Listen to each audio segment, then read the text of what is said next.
भगवान के मार्ग में सुदृढ़ भाव से चलना चाहे वो सिद्ध महापुरुष भगवत प्रेमी जनों की वार्ता ही सुने, अन्यथा अपने कानों को श्रवण से बचाए। रे मन धोखा न खाइए कबही अपनी ओर, प्रभु सो प्रीत निभाइए जीवन है जग थोर। धोखा मत खाओ, भोगों में समय नष्ट मत करो, बहुत कम समय है, इसी समय में भगवान से प्रीति कर लो, नहीं तो समय चला गया तो अन्य योनियों में भजन नहीं होगा। रे मन को निंदा करे तू स्तुति करता ही, फिर तुरंत तमाशा देखिए रहे साधु मत आही। अगर तेरी कोई निंदा करे तो तू उसकी स्तुति करना, प्रणाम करना, चुप हो जाना, फिर तमाशा देखना क्या होता है। तुरंत तमाशा देखिए। कैसे, क्या तमाशा होगा? उमा क्षमा सापौते भारी, अपने कर्म जायबकारी। जब कोई तुम्हारा निंदा करे, अपमान करे तो तुम चुप हो जाना, फिर देखना उमा क्षमा सापौते भारी, उसका तमाशा देखना क्या हो जाता है। इसलिए तुरंत तमाशा देखिए यह साधु मत आही। यही साधु का मत है, चुपचाप सहन कर, लेकिन इष्ट के लिए नहीं।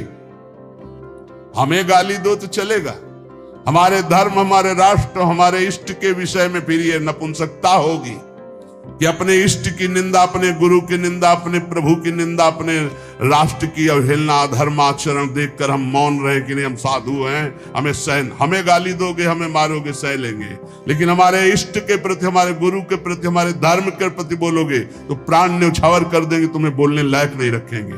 धर्म का स्वरूप यही है, हमें सताओ हम सह लेंगे, लेकिन हमारे धर्म पे, हमारे गुरु को, हमारे इष्ट को अगर अवहेलना की तो फिर उसमें क्षमा नहीं होगा। ये सिद्धांत रखना चाहिए। हमें गाली दोगे सह लेंगे, लेकिन हमारे इष्ट को, हमारे गुरु को, हमारे धर्म को नहीं। उपासक दो ही भाव से भगवान के मार्ग में चलता है। एक तो भय,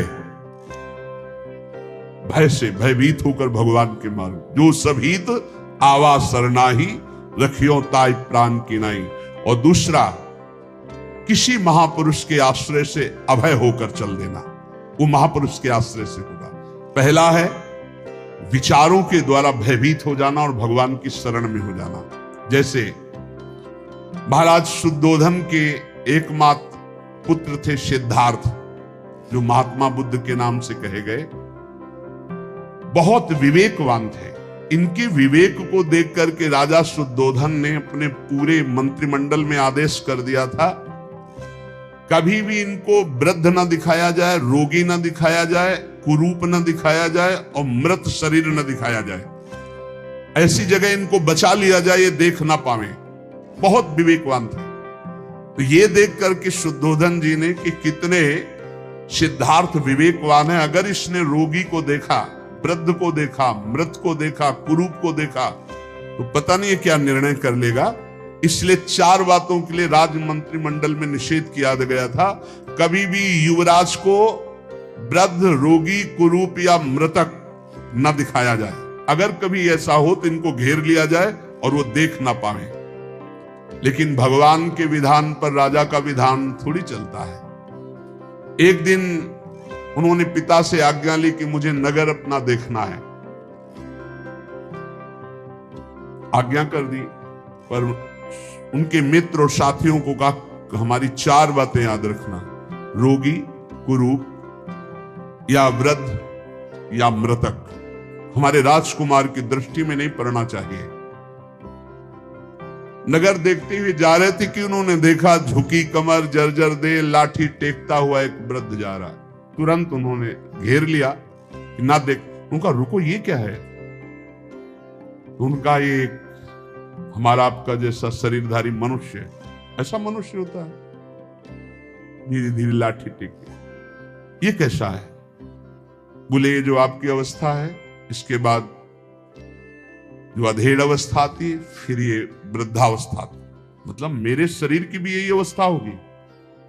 हाँ राजकुमार, यदि पूरा जीवन जिया जाए तो जवानी के बाद वृद्धावस्था आती है। चलो वापस चलो, मुझे अब नहीं देखना। एकांत में बैठकर बहुत चिंतन किया। आज जवानी है, पत्नी प्रिय लग रही है, परिवार प्रिय लग रहा है, राज प्रिय लग रहा है, कल वो दशा आ जाएगी शरीर की कि लाठी लेकर के एक एक कदम झुक झुक कर चलना होगा। फिर सत्य क्या है? एक दिन फिर कहा मुझे नगर दर्शन कराने के लिए, फिर आज्ञा हुई। बड़ी सावधानी इस बार रखी गई थी, लेकिन मार्ग में देखा कि एक हड्डी हड्डी शरीर में है, जैसे टीबी का मरीज, मिर्गी का मरीज, बार बार वो फेन उगल रहा है, भूमि पर तड़प रहा है, कोई उसके पास नहीं। राजकुमार सिद्धार्थ नजदीक गए, ये क्या है? उनका महाराज ये मनुष्य ही है। ऐसी दशा क्यों हुई? ये रोग से युक्त है। तो किसी को भी ऐसा रोग हो सकता है? हाँ राजकुमार, किसी को भी रोग हो सकता है ऐसा। ये इसकी दशा, फेन निकल रहा है, शरीर इस कोटि का हो गया है। चलो मैं वापस नहीं देखना चाहता। एकांत गए। जवानी के बाद वृद्धावस्था, और जवानी में भी इस तरह के रोग जिससे उसकी हड्डी हड्डी हो गई शरीर में, वो फेन उगल रहा था, वो मूर्छित हो रहा था कष्ट से। फिर आखिरकार सत्य क्या है? जीवन का रहस्य क्या है? तीसरी बार फिर कुछ दिनों बाद कहा मैं नगर यात्रा में जाना चाहता हूं। फिर आदेश हुआ, भगवान का विधान, राम नाम सत्य है, राम नाम सत्य है। एक मुर्दे को लो, रुको राजकुमार, रखो, खोलो, इसमें क्या है? राजकुमार ये तो शव है। ये क्या होता है? बोले जो बूढ़ी अवस्था देखी, जो रोगी अवस्था देखी, इसके बाद ये मृत अवस्था आती है, आदमी मर जाता। हाँ मैं भी मर जाऊंगा। हाँ अगर वृद्धावस्था आई, रोग अवस्था आई, तो उसके बाद मृत्यु अवस्था होती। तो जीवन का सत्य क्या है? यही जीवन का सत्य है। राजकुमार मैं इस विषय में तो नहीं जानता, पर यह जरूर दशा सबकी आती है। तो मृत्यु का ग्यास कभी भी बना जा सकता है। हाँ राजकुमार, कभी भी मरा जा सकता है। बुढ़ापा, रोग, मृत्यु, जब इससे जीवन ग्रस्त है तो आनंद कहां है? यह आनंद की खोज कैसे पूर्ण होती है? ये सत्य क्या है? बस उनके हृदय में बड़ी ग्लानि हुई। रात्रि में अपनी पत्नी को देखा, पुत्र को देखा, आखिरी प्रणाम किया और कहा मैं इस आनंद में नहीं टिक सकता, मुझे सच्चिदानंद चाहिए, जो सत्य है, परम चैतन्य घन है। मैं रोगी या बुढ़ापा या मृत्यु अवस्था आने के पहले उस अवस्था को पाना चाहता हूं जहां न रोग छू पावे, न दुख छू पावे, न मृत्यु छू पावे। और भाग पड़े घर से। नवीन पत्नी थी, नवजात पुत्र था, छोड़कर भाग पड़े। एकांत स्थल इहासने सुस्यतु में शरीरम, इसी आसन पे शरीर चाहे सूख जाए, अस्थियां टूट जाए, चाहे मृत्यु हो जाए, पर जब तक ब्रह्मबोध नहीं होगा मैं इस वृक्ष के नीचे से नहीं उठूंगा। तो ब्रह्मबोध करके ही उठे, इसलिए उस वृक्ष का नाम बोध वृक्ष हुआ। और उन्होंने भगवत साक्षात अपने स्वरूप का, अपनी आत्मा का साक्षात्कार किया। तो या तो ये भय लग जाए इस तरह विचार करके भगवान की शरण में, और या फिर किसी भगवत प्रेमी महात्मा के प्रभाव से निर्भयता आ जाए। अब मुझे किसी की कोई परवाह नहीं, मैं भगवान की शरण में होकर निरंतर नाम जप करता हूं।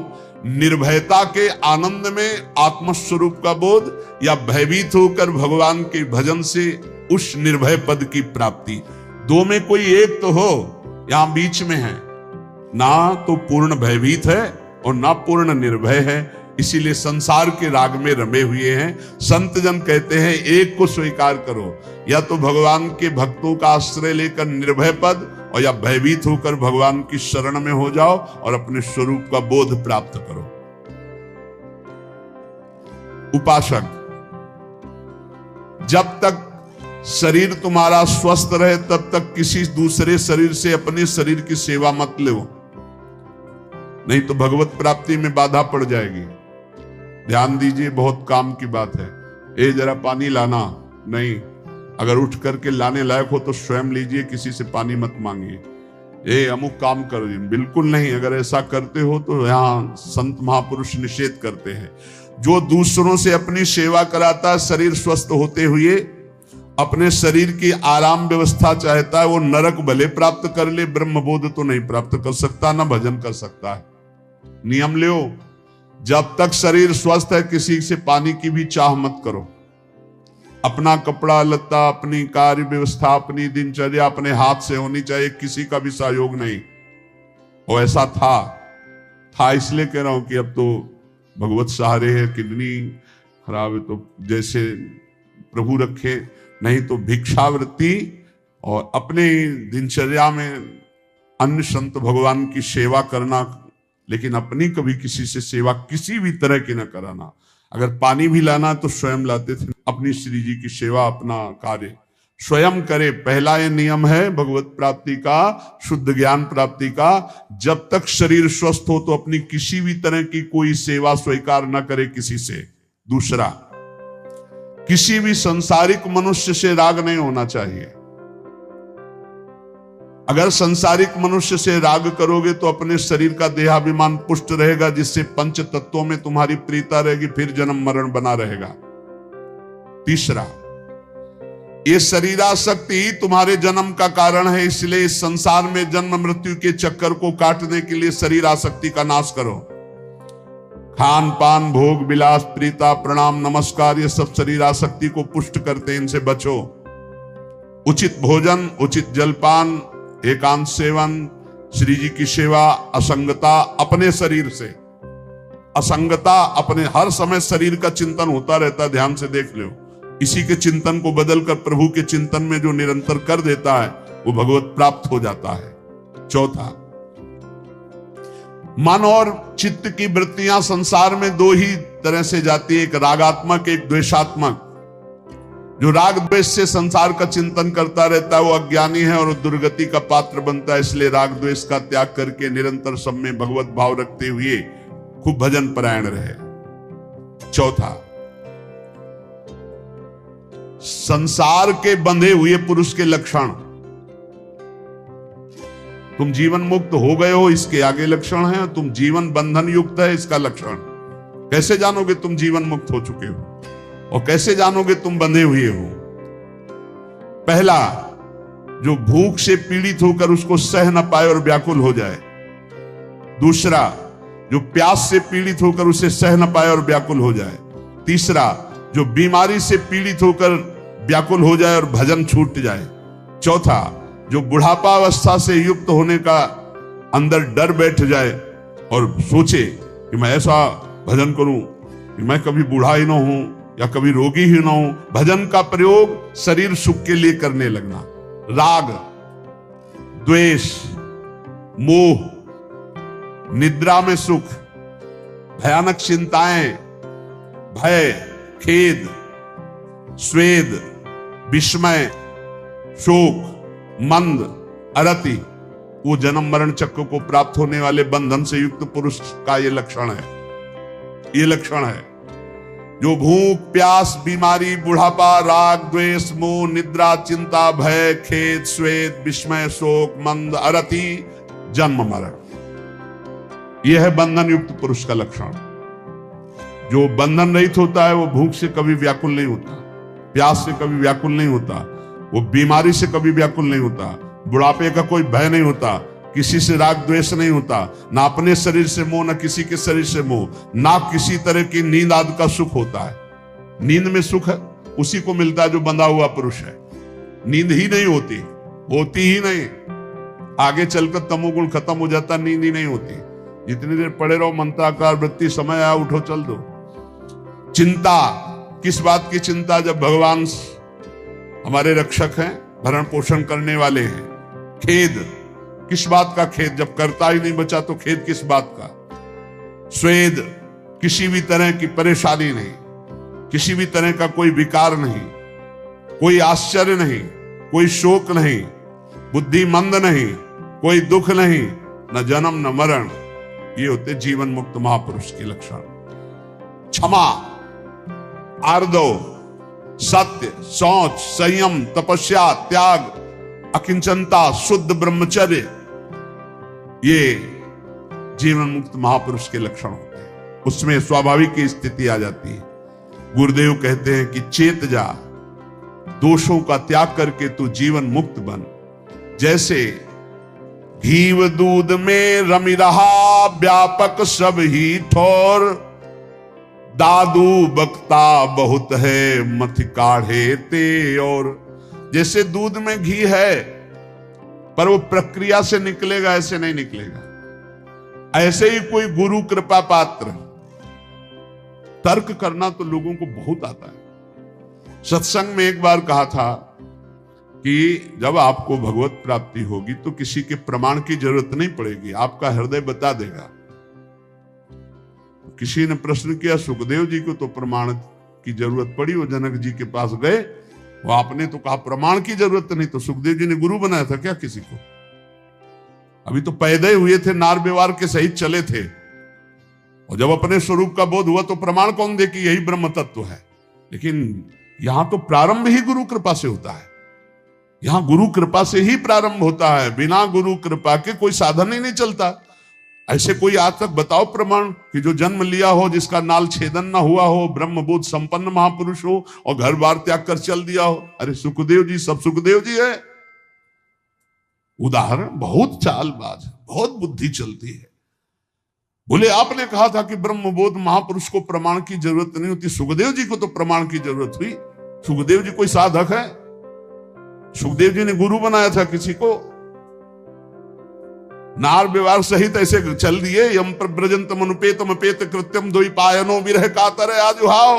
पीछे पीछे द्वि पायन भगवान व्यासदेव जी, हा पुत्र पुत्री तन्मय तया तरो भिने दुस्तम सर्वभूत हृदयम मुनि मानतोस्मि। एक बार मुड़ के नहीं देखा, सुको हम वृक्षों से निकलने लगा। पर जब ब्रह्मबोध महापुरुष को लगा कि क्या ये जो हमारी स्थिति यही पूर्ण स्थिति है, अब ये कैसे आया? क्योंकि गुरु नहीं बनाया। गुरु के बिना पूर्णता कैसे होगी? जाना पड़ा गुरु जी के पास, और यहां तो शुरुआत ही गुरु जी से होती है। अगर कोई परमार्थ का साधक है तो वो गुरु प्रदत्त नाम मंत्र से, तो गुरु हृदय में बैठ के बता देगा यही स्थिति है। इसीलिए कहते तुम्हें किसी और से प्रमाण की जरूरत नहीं, क्योंकि गुरु मंत्र मिल गया है। क्या कहा जाता है? गुरु मंत्र, मतलब गुरु ने अपना सारा स्वरूप दे दिया। नाम सुकृत धन अपनी जीवन अतिहित मान देत वरदा। दूध में घी है, रम रहा है, लेकिन बिना प्रक्रिया के नहीं जान सकते। वो प्रक्रिया गुरु से मिलती, युक्ति से मुक्ति। जैसे दूध को आप कढ़ाई पे डाल के पूड़ी नहीं निकाल सकते, पर घी है उसमें।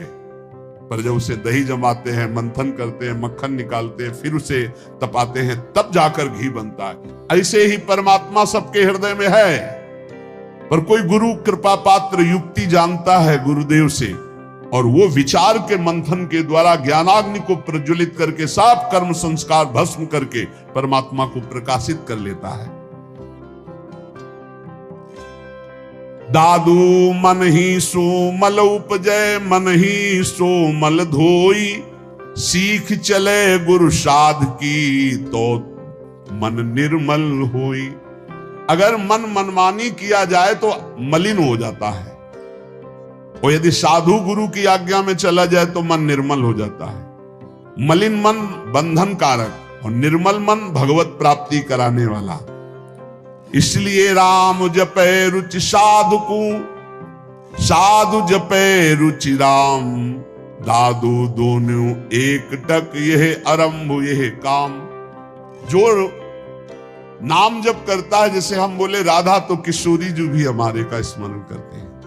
पक्का समझो, संतों ने देखा है। अगर तुम एक बार कहते हो राम, तो राम जी भी तुम्हें सुमिरन करते हैं। एक बार कृष्ण, तो कृष्ण जी भी आपका सुमिरन करते हैं। इसलिए विश्वास करो, आप राधा राधा रट रहे तो श्री जी आपको देख रहे। तभी कहा गया बिसरी हो ना बिसारी हो, यही दान मोहि देव। श्री हरिवंश की लाडले, मोहि अपनी कर लो। मैं आपको न भूलूं, आप हमें न भूले। पूजा मान बढ़ाइया, आदर मांगे मन। राम गाहे सब परिहरे, सोई साधु जन। पूरा संसारिक आदमी यही चाहता है, पूजा मान बढ़ाई, रुपया पैसा। लेकिन साधु वही है, भगवान का भक्त वही, जो भगवान को चाहता है, केवल भगवान को। भरण पोषण तो भगवान अपने आप करते हैं। विश्व सुख माही रमि रहा माया हित चित लाई, सोई संत जन उबरे स्वाद छोड़ गुण गाई। सब विषय सुख की चाह करते हैं, भगवान की चर्चा करने पर भी प्रवचन करना, उपदेश देना, सबका परिणाम यही मांगना, रुपया पैसा भोग सामग्री। कह रहे हैं वही संत है, वही भक्त है जो सब वस्तुओं का मोह छोड़कर भगवान से मिलना चाहता है, भगवान की गीत गाकर भगवान की प्रसन्नता। प्रेम कथा हरि की कहें, करें भगत लवलाई, पीवे पिलावे राम रसो जन मिलबो आई। जो भगवान की प्रेम चर्चा करते हैं और उसी चर्चा में डूबते हैं, जो स्वयं भगवत रस पीते दूसरों को पिलाते हैं, वही भक्त जन है। भगवान कृपा करे ऐसे ही भक्त जनों का संग दे। जैसे भूखे को बहुत स्वादिष्ट भोजन मिल जाए, यदि तुम्हारी आकांक्षा है कि अच्छा अच्छा खाने को मिले, तो हमारी श्री जी को, महारानी जी को 56 भोग लगता है और 7 बार भोग लगता है, 7 बार। जिनके श्री चरणों में महावर लालजू लगाते हैं, लालजू के चरण रखने की चौकी को ब्रह्मा शंकर सनकादि वंदना करते। ध्येयम सदा परिभवग्नम अभीष्टदोहम तीर्थास्पदम शिव विनंचिनुतम शरण्यम। ये क्या चाहिए, क्या प्रभु ऐसे करुणा में क्या चाहिए। जब हम कह रहे ना गुस्सा है, तो हमारी स्वामी जी मुस्कुरा रहे, चुप रहे, बच्चों की बात में नाराज होता है। बच्चे ही तो है, बच्चे ही है, इसलिए हम कुछ भी गुस्सा में जैसे बोलते भी हैं तो हमारी श्री जी कहती चुप, कुछ नहीं होगा, वो और आनंद में रहेगा। ऐसी स्वामी जी अभी अभी आए ये बात, श्री जी हमारी जानते हो क्या बोली है, और आनंद में रहेगा। क्यों? कि मेरा दयालुता और कृपालुता के स्वभाव का क्या फल हुआ। अब हम लोग थोड़ा तो अपनेपन के कारण ऐसा, लेकिन हमारी स्वामी जी ने उत्तर जानते हो क्या दिया है कि हमारी दयालुता और कृपालुता के तुम स्वरूप को क्या समझते हो। अरे ऐसो के क्या, और इससे बड़े भी अपराध करे तो भी हम दया ही करती है, हम कृपा ही करती है। अन्नम मिष्टमि उछुधाति विकलस्याम्भो यथा शीतलम। जैसे प्यासे को पानी मिल जाए और भूखे को स्वादिष्ट अन्न मिल जाए, संक्लिष्टस्य पिपासया हिमहृदस्य धर्मैरपि। जैसे धूप से तपे हुए को शीतल छाह मिल जाए, जैसे दरिद्र को कोई महान पारसमणि मिल जाए, धन रास मिल जाए, जैसे योग साधना में लगे हुए को परमात्मा की प्राप्ति हो जाए, ऐसे ही जो वृंदावन धाम का आश्रय लेकर राधा किशोरी का भजन करता है, उसकी हर कामना पूर्ण हो जाती है। जो चाहोगे पक्का, जो चाहोगे प्राप्त हो जाएगा। अरे हमारी श्री जी को समझो, ये कोई देवी देवता नहीं है, ये लालजू के हृदय का मूर्तिमान प्रेम है। प्रेम लाडली जू प्रेम है। और जैसे कहा गया कि श्री कृष्ण यहां रुके ही नहीं, तो तुम श्री कृष्ण को, किन श्री कृष्ण को जानते हो? अभी किसी श्री कृष्ण को नहीं जानते हो। जो श्री कृष्ण के रूप में अवतार लिया, हमारे निकुंज के ठाकुर आनंदाज नंद के द्वार, दास अनन्य भजन रसकारन प्रगटे लाल मनोहर द्वार, तो उन्हीं के लिए तो हमारी श्री जी प्रकट हुई। चलो वृषभानु गोप के द्वार, जन्म लियो मोहन हित श्यामा आनंद निधि सुकुमार। ये कभी एक कदम भी वृंदावन से बाहर नहीं गए हमारे प्रिया प्रीतम। और जो देवकी नंदन आए थे, नंद नंदन के श्रीअंग में लीन हो गए, और जब गए तो वही अक्रूर जी को अनुभव कराया, शेष सैया पर शयन करने वाले भगवान हरि यही निकल करके वही भगवान गए, और उन्हीं भगवान की सब शक्तियां उनकी सेवा में 16,108 रानियों के रूप में हुई। लेकिन हमारे किशोरी किशोर यही वृंदावन, ये केवल मेरी बात थोड़ी है, लाखों प्रेमी अभी है, और आचार्य परंपरा से लाखों प्रेमी उनका साक्षात्कार कर रहे हैं, करते रहे हैं और करते रहेंगे। यही विराजमान है प्रिया प्रिय। ये कोई हम पढ़ी लिखी बात नहीं कर रहे, हम जी रहे हैं उन्हीं से भाई, हम जी रहे हैं, हम ऐसे नहीं तुमको सुना रहे हैं, हम उन्हीं से जी रहे। वो यहाँ है, वो यही है, पास है, हर समय रहते, एक क्षण भी बिछुड़ते नहीं है। छिन छिन बिहरत संग, छिन छिन निर्खत प्रेम भर, छिन जस कहा तभंग। ये जो कृपा हरिवंश की, ये हम केवल प्रवचन नहीं कर रहे हैं, हमारा जीवन है। हमें कोई तुमसे कोई स्वार्थ लेना देना थोड़ी, हम केवल तुम्हारे मंगल के लिए भगवत प्रेरणा से चर्चा कर रहे हैं। ये बातें बताई नहीं। हमारे प्रिया प्रीतम एक कदम यहां से बाहर नहीं जाते। जो बाहर से आए थे वो बाहर चले गए, जो यहां हैं वो यही हैं, कहीं नहीं गए हैं। वृंदावनम परित्यज्य पादमेकम न गच्छति, वही हमारे प्रियाजू के प्रीतम है, वही राधापति है। श्री लाडली लाल जी के विषय में जानना है तो रसिको, भगवत रसिक रसिक की बातें रसिक बिना को समझ सके ना। श्रीपाद प्रबोधानंद जी महाराज कह रहे हैं, श्री वृंदावन धाम में नाना शक्ति प्रकटयति यो चिंत नाना तनुभीर। जो शक्ति तुम्हें जागृत करनी, ये भूमि महान ताकतवर है, उस शक्ति को जागृत कर सकते हो, जो शक्ति चाहते हो आप। भागवतिक शक्ति में प्रेम चाहते हो, भक्ति चाहते हो, ज्ञान शक्ति, जो चाहोगे वो तुम्हें वृंदावन प्रदान। यहां की साधना में बड़ा जोर है, बहुत जोर है। पर हम आपको फिर प्रार्थना कहते हैं कि आगे समय ऐसा आता जा रहा है कि शुद्ध मार्ग अपहृत होता चला जाएगा, भगवान की भक्ति का मार्ग अपहृत होता चला जाएगा। अब ऐसी ऐसी छोटी छोटी टुकड़ियां बन रही हैं धर्म को लेकर के, बांट बंटवारा करके अपने ही धर्म की अवहेलना की जा रही है, अपने ही भगवान की मान्यता को मिटाया जा रहा है।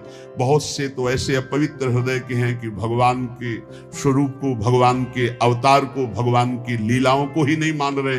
पता नहीं कौन सा ज्ञान जागृत हो गया है। बहुत जल्दी कलिकाल का आगे विकराल रूप आने वाला है। ये थोड़े समय के लिए है, ये बीच का जो अभी समय आया है, ये कुछ ही समय समझ लीजिए कि जैसे पीछे 100 तो आगे बहुत बहुत 100 वर्ष और समझ लीजिए। इसके बाद जो आतंक शुरू होगा वो भजन के बहुत विपरीत होगा। भजन नहीं कर सकते आप, सुना नहीं जाएगा, जिया नहीं जाएगा, ऐसी ऐसी बातें, ऐसा ऐसा प्रपंच मानसिकता में बैठ जाएगा, क्योंकि अधर्माचरण हो रहा है ना। शास्त्र सम्मत आचरण करने से बुद्धि पवित्र होती है और शास्त्रों को पकड़ती है और उसके अंदर शक्तियां जागृत होती है। बड़ी सी दिव्य शक्तियां यहां विराजमान है, बड़ी दिव्य शक्तियां। नाना शक्ति प्रकटयति यो अचिंत नाना तनु भी। कौन सा कार्य ऐसा है जो ऐसे दुर्लभ हो? बस ये नाशवान शरीर बाल्यावस्था से इसी के राग को काटने के लिए परमार्थ में चले थे और उसी को राग को, तो उसको राग को पुष्ट करना है। कौन सी शक्ति ऐसी है जो है नहीं? कौन सी तिथि तारीख मिनट, जैसे लोग कह देते ना कि अमुक तारीख को यज्ञ करें और सब बकवास कर दिए। हम कह रहे कि अगर तिथि तारीख और मिनट दे दे तो अगला मिनट नहीं जाएगा, वो मिनट तभी पूरा होगा जब पूर्ण हो जाएगी जो बात। ये कोई खिलवाड़ की बात नहीं। राधा नाम में अपार सामर्थ्य विराजमान है। वृंदावन धाम में नाना शक्ति प्रकटयति ओ अचिंत नाना तनु भी। कोई भी दुर्लभता नहीं। बस एक बात इसमें कि एक साकरी गली है प्रेम की, जिसमें प्रवेश हुआ जाता है तो साप छोड़ करके निकला जाता है। लेकिन ऐसा ना समझे। एक बार श्री सदगुरुदेव भगवान ने कहा था कि ऐसा ना समझे, जब दास उदास हो जाता है तो उसके स्वामी की अचिंत शक्तियां अपने आप काम करने लगती है। इसलिए दासों से बहुत होश से रहना चाहिए। इष्ट के विषय में जब कभी बोलने की बात हो तो सोचना चाहिए इस इष्ट के अनेकों व्यक्त और अव्यक्त दास है। सोचो क्या हालत होगी जब हरिराम व्यास जी ने केवल कबीरदास जी के लिए इतना कहा कि वो तो निर्गुणिया संत हैं, वो नित्य विहार रस प्रिया प्रीतम का, इतने में उनकी लीला बंद हो गई तो इनका क्या बंद हो जाएगा? इनका क्या हो जाएगा? जो लोग भगवान की वचनों से निंदा करते हैं, अवहेलना करते हैं, तो भगवान तो करुणा निधान, लेकिन उनके भक्तों को जो ताप पहुंचता है उस ताप का हिसाब कौन देगा? ये ना समझा जाए कि भगवान के भक्तों में शक्ति नहीं है।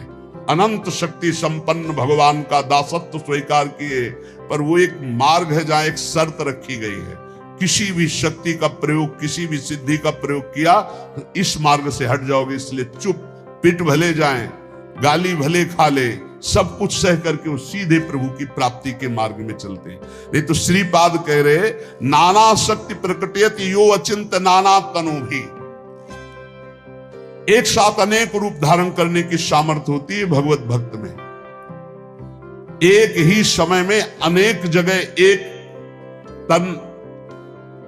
जगह में तन धारण करके नाना शक्तियां उसके अंदर जागृत हो। आप नाम जप करके तो देखो, भगवान के चिंतन में तो देखो अपार शक्ति है। श्री स्वामी मग्नानंद सरस्वती जी कई बार ऐसी जगह पकड़े गए कि जो आश्रम में भी थे और अपने भक्तों के समीप भी थे, तो कहा स्वामी जी आप तो कल वहां थे। और शिष्यों ने कहा नहीं, कल तो कहीं गए नहीं, यही थे। ऐसी शक्तियां प्रकट हो जाती हैं भगवान नाम जप में, भगवत आराधना में। नाना अवस्था दद दुर्विधान योभिर वैर दृशौघाम। असीम प्रेम, असीम रूप माधुरी, असीम भाव, असीम रसधारा सब इसी नाम में विराजमान। जो राधा राधा राधा रटते हैं, असीम शक्ति जागृत हो जाती है। वो जो योग से सिद्धियां प्राप्त होती है वो राधा नाम में। श्री राधा किंकरी नाम लुठत चरणों अद्भुता सिद्ध कोटि। कभी किसी के द्वारा एक कहे जाने पर राधा नाम या राधा तत्व पर तुम्हें किसी को भी कोई संशय हो तो वृंदावन धाम में आना, श्री जी के चरणों के दासों से पूछना, तो तुम्हारा संशय निवृत्त हो जाएगा। ये बाहरी लोग श्री जी के विषय में, राधा नाम में, राधा महिमा में ये अनविज्ञ हैं। कोई अगर जानता है तो किसी रसिक से मिलकर जानता है, अन्यथा नहीं जानता है।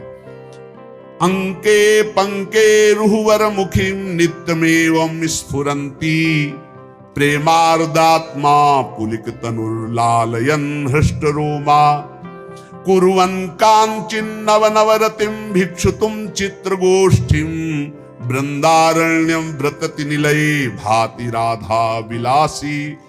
श्री कृष्ण चंद्र कभी श्री किशोरी जी को श्री चरणों को देखते, कभी श्री मुखारविंद को देखते हैं, कभी प्रेमार्ध चित्त होकर पुलकित होकर अश्रु प्रवाह करते हुए श्री जी के श्री चरणों का लालन करते।